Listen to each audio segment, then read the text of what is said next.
السلام علیکم، نیلم اسٹوڈیو میں خوش آمدید۔ دنیا میں عمومی طور پر انسان مالی پریشانیوں میں جکڑا رہتا ہے، لیکن اس کا حل بھی قرآن مجید میں موجود ہے۔ سورۃ رحمان کی تلاوت کرنے سے نہ صرف آپ کے رزق میں کشادگی ہوتی ہے بلکہ قرضوں سے بھی نجات مل سکتی ہے۔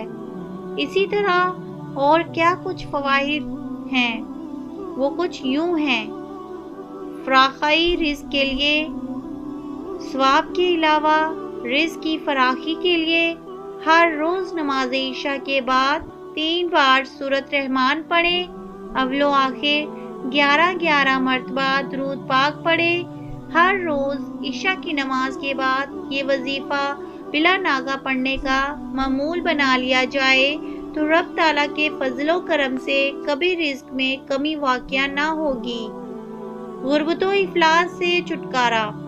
غربت، تنگ دستی اور افلاس دور کرنے کے لیے ہر جمعے کو نماز عشاء پڑھ کر مصلی پر بیٹھے اور اول و آخر 11 بار درود پاک پڑھیں۔ درمیان میں 10 مرتبہ سورۃ رحمان پڑھیں، پھر رب تعالیٰ سے دعا مانگیں اور کسی سے بات چیت نہ کریں۔ حق تعالیٰ نے چاہا تو چند ہی دنوں میں اس پر خدا کا بے انتہا انعام و اکرام ہو جائے گا۔ دکان میں ترقی کے لیے باوضو حالت میں 7 مرتبہ سورۃ رحمان شریف پڑھ کر اپنی دکان کے مال پر دم کریں۔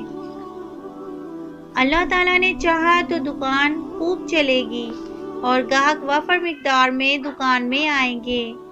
قرض سے نجات۔ جس کسی پر بہت زیادہ قرض واجب ہو اور وہ قرض ادا کرنے کی طاقت نہ رکھتا ہو تو اسے چاہیے کہ وہ ہر نماز کے بعد اول 11 مرتبہ درود پاک پڑھے، پھر 11 بار سورۃ رحمان پڑھنے کے بعد پھر 11 مرتبہ درود پاک پڑھے۔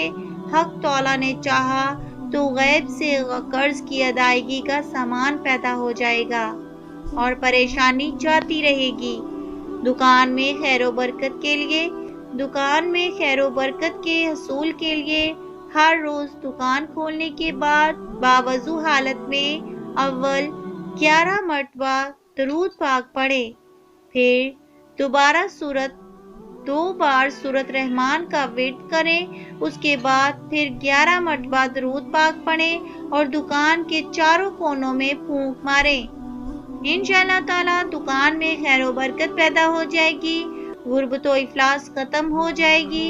غربت و افلاس کے خاتمے کے لیے سورۃ رحمان کا پڑھنا انتہائی فائدہ مند ہے، اور جو شخص غربت و افلاس کا شکار ہو اسے چاہیے کہ وہ ہر روز فجر کی نماز کے بعد 1 مرتبہ سورۃ رحمان پڑھے۔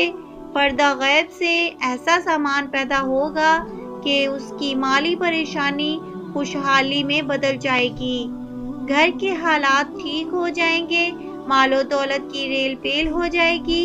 لیکن اس مقصد کے لیے بلا ناغہ سورۃ رحمان کا ورد کرنا ہی مطلوبہ مقصد کو پورا کرتا ہے۔